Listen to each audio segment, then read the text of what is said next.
Hey everyone, welcome back to the channel. Hope you all had a awesome Christmas and New Year, even if you were in lockdown like myself. So that was pretty terrible, but at least it's a new year. And with the new year comes a really nice piece of freeware called the Grumman Goose G21A Redux 2. So a lot of you will probably be familiar with this. This is another livery, but one of the other liveries, which is yellow-blue, was directly from FSX, and this is where this is from. This has been borrowed from FSX, and the reason it's freeware is because it just has been imported across. And they've done a little bit of work on it, and it's pretty good. Pretty good if you just want to have a bit of fun. And it's old, it's vintage, which are, as you know, and if you watch this channel, you know I love a bit of vintage. Vintage planes are my favourite because you've really got to fly them. You can't just plot that navigation course, set autopilot on and just keep flying. It's something you've really got to get into and stay vigilant, which is what I really enjoy. And I love old planes anyway, so the sound, the look, the vintage feel. It's lovely. So I'm going to do what I normally do, which is give you a bit of history. Some of that juicy history. This plane has got enormous amounts of history behind it. It's done all sorts of things. It's really, really interesting because it's so unique. Then I'll get it back onto the ground and do what I normally do there, a little walk around, check out some of those graphics, look at the old cockpit layout and see how that all looks. You're not going to be too impressed with that. That's pretty low fidelity, but you can do a cold and dark. Pushing it a little, but you can do it. And then I'm going to land on some water, which is quite nice with this plane. I know there's a couple of other seaplanes out there, the Kraken and that other weird one, I can't remember what that's called, that came in the marketplace or came with Microsoft Flight Simulator. They're quite hard to land on the water, but this is a beast. It lands like a dream and it floats like a dream. It's just kind of hard to turn and kind of hard to stop in the water, which I think is realistic. I'm not sure, I've never flown one of these, so if there's any real Grumman Goose pilots out there, let me know, give it a fly. So because it is freeware, there's a reason for that. The developers from Wookiee's hangar decided to port it across, see how it works, do a couple little bits and bobs to try and get it up to scratch for FSX, which I'm sure probably takes quite a long time, even if it's quite simple, especially with all these crazy updates. And they want to know what you think. So they've got a Discord, and they've also got a Trello board. If anyone knows what Trello is, I use it as well.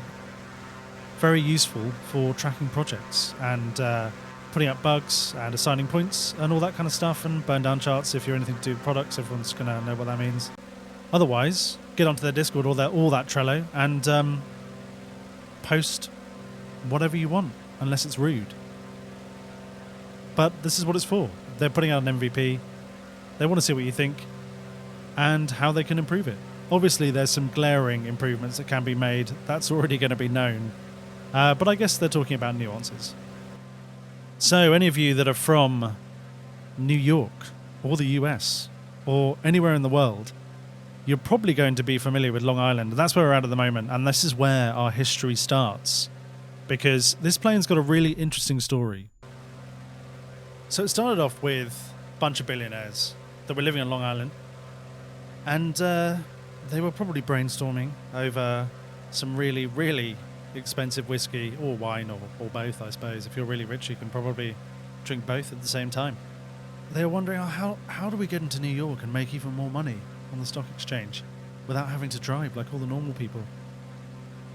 And one of them thought, well, let's head over to Grumman and just commission a seaplane.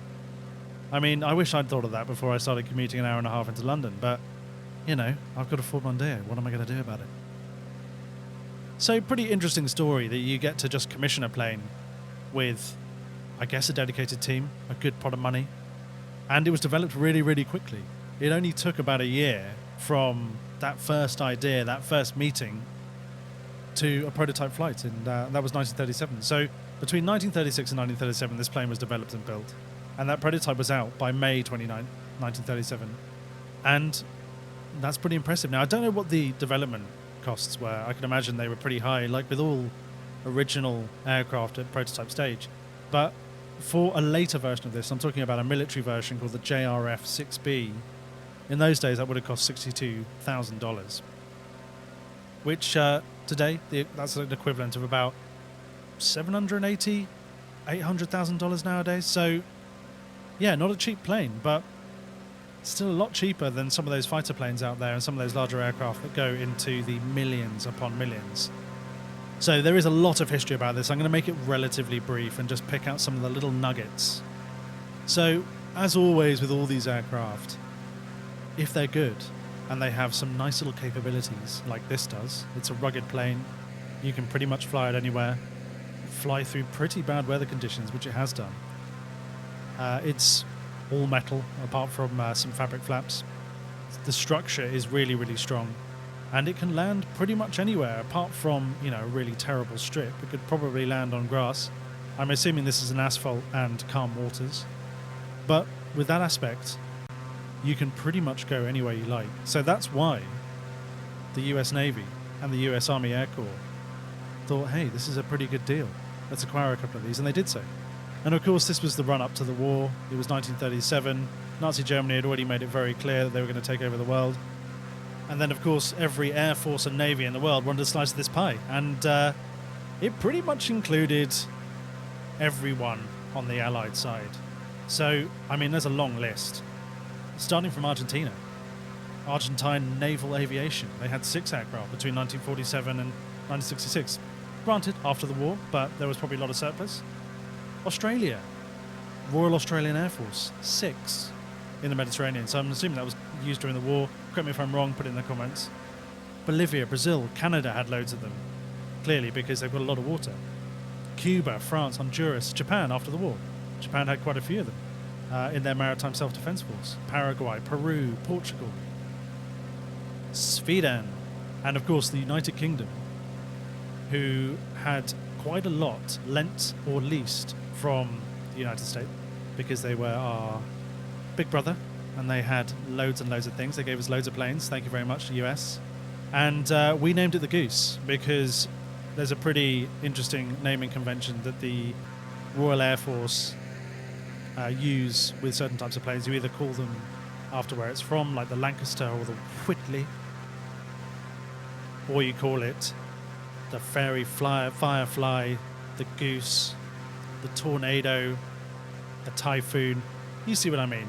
There's certain naming conventions that we use. The Hurricane. So whether it's a place, an animal, weather, we've got it tied down, organised. So the Royal Air Force use a lot of them for air sea rescue, which is very useful when you're living on an island and you're losing Spitfires and Hurricanes and bombers all the time over the channel. And after the war, there was obviously a fair amount of surplus because there was a medium amount of these built, about 345.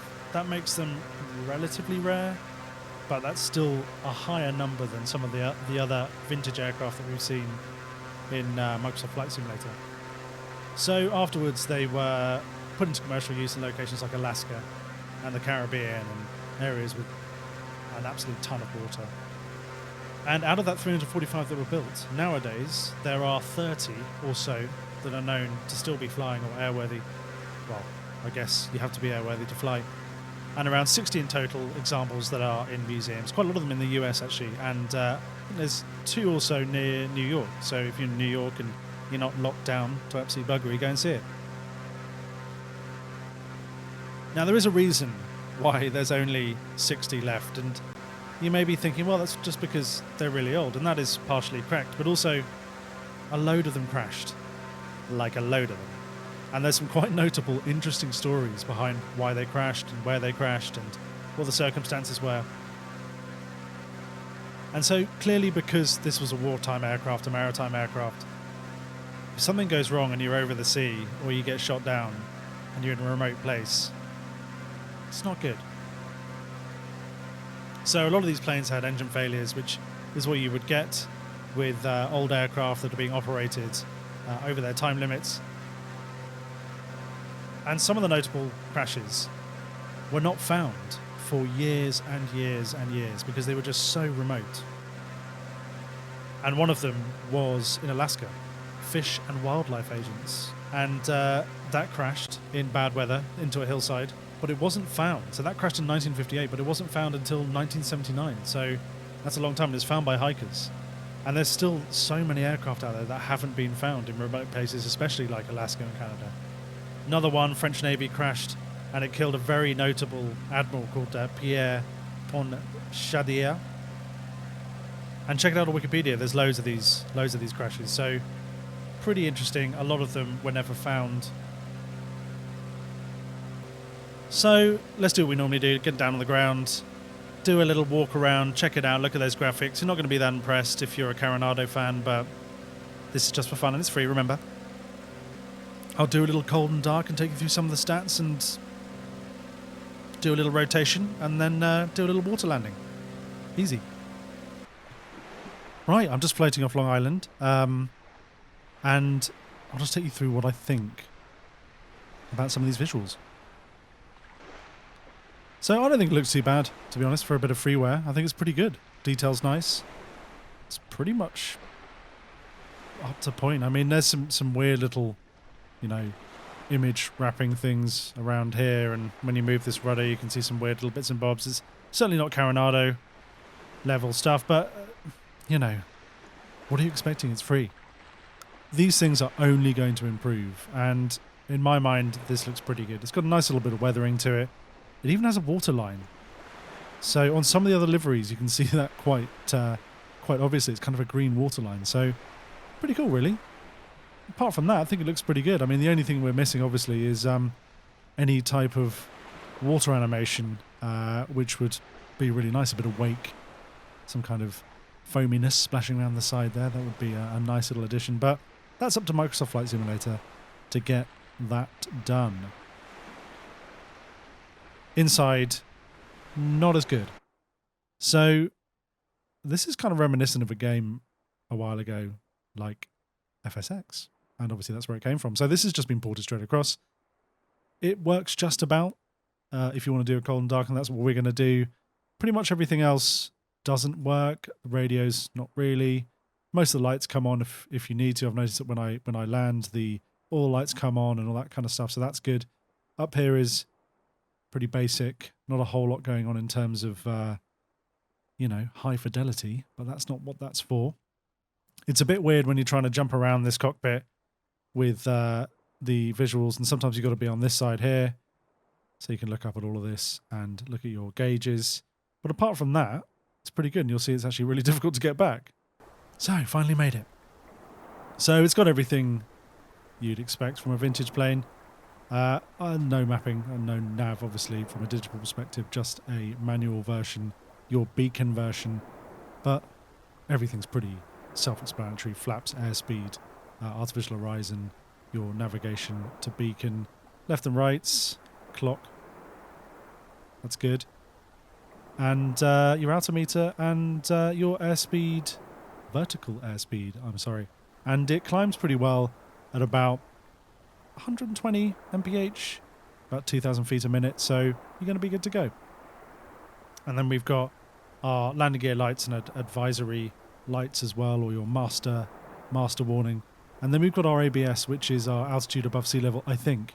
And your co-pilot only has an artificial horizon, so screw them. Underneath here, we've got all of our electrics. I'll take you through that when we start it up. And then here's your floats up here, your amps on left and right generators, and your fuel pump, which you're going to need on.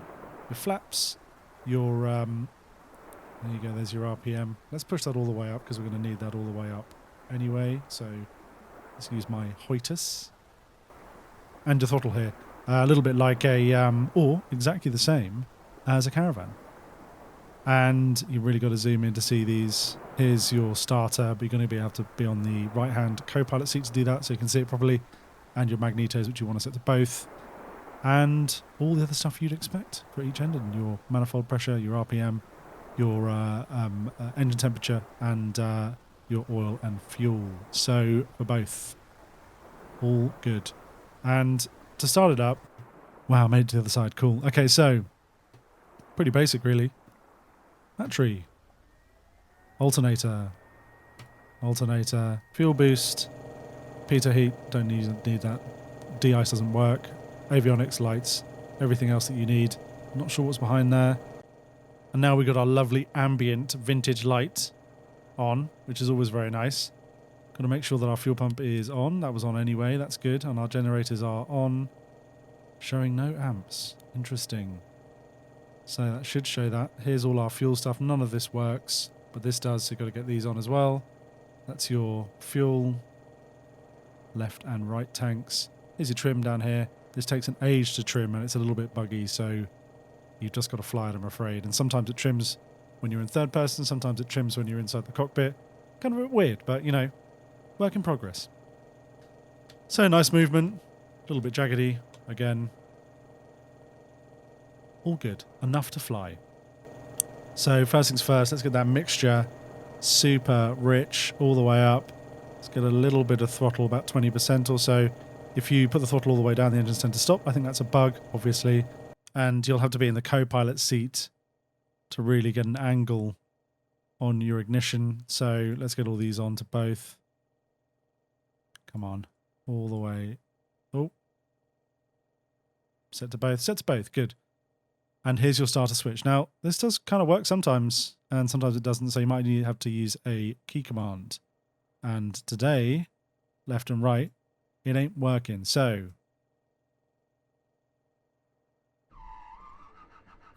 now it is. And that'll start both of them for you.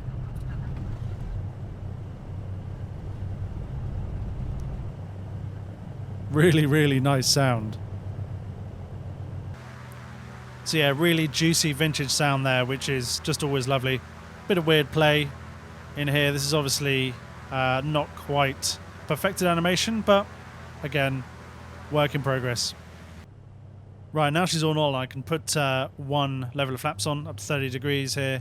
The flaps won't work if you've just turned the battery on. You have to turn the engines on as well, so I don't know whether that's a real thing or not, but sure is in this model.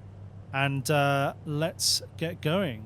So obviously you can't put brakes on while you're in the sea, so you've just got to roll it slowly. So I'm just going to put her all the way up to 100%. She's going to rotate just before the red line, as you would suspect. That's why it's there. Probably at around about 90. And pretty sluggish steering when you're in the water, so it's going to pull all over the place. So it takes a while to get up, and then you get that nice little bounce with a really weird little sound. Here we go. Getting going, up to 80. And we should be able to go now. Oh, the gear went down. Right, so you can see she climbs pretty well at about 2,000 feet a minute at about 140 knots. Obviously, in real life, you don't want that all to be up to 100% all the time because you're going to blow up.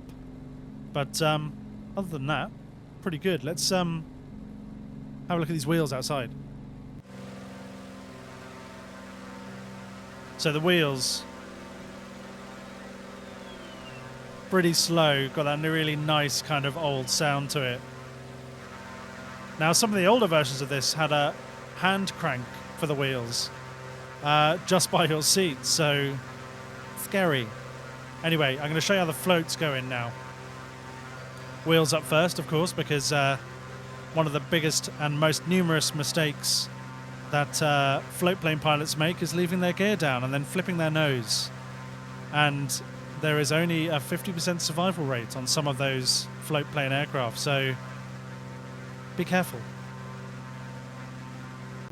Right, now that we're nice and level, like I said, she's pretty hard to trim, so good luck with that.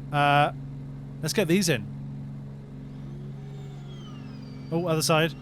No. That's cool. Love stuff like that. Weird loop sound, but, you know, good enough. There we go, cool little plane. So, not little, pretty large actually. I'm going to come in for an approach and a water landing, and you'll see that it's quite hard to lose speed in this, which is why we have 60-degree flaps. Right, coming in for an approach now, which is going to be real nice. And let's get these babies down again. Ho-ho. Very cool. I can imagine if you forgot to do that, you would possibly pitch to the left and right and then bury your wing. I'm sure that's been done lots of times. So, like I said, you've really got to throttle it back to next to nothing. Bring your mixture and your RPM back as well a little bit. That's going to slow you down. And your flaps are going to make a big difference. So when you're nose down in this plane, it does carry its speed quite well. So here we go, we're losing a little bit now. And then when I put that 60-degree flap, you can see you do lose a little bit more speed, but yeah, I'm still at 120 miles an hour. But when we level out close to the water, you'll see that that speed will drop significantly. Here we go. So that speed's really dropping. I'm not entirely sure what the stall speed of this is, but it seems to be around 40 or so. And there we go. On the ocean. Some nice little bumping going on. And then you've got no brakes, so you've just got to wait for it to slow down. And bump around for a bit, which is kind of nice. And quick little insider, little bit of knowledge, is if your RPM is down to basically 0, your engines are just going to turn off. So just make sure you don't put your throttle all the way down. But I have already, so my engine's going to turn off. But whatever.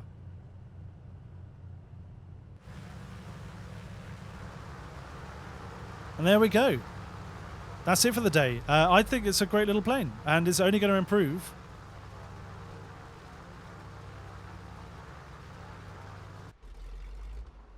And there we go. Nice little shutdown. And now we're just going to go where the currents take us. Anyway, thanks for watching the video. If you liked it, obviously subscribe if you want to see loads more crazy content. It's not crazy, it's just normal. And other than that, thanks for stopping by.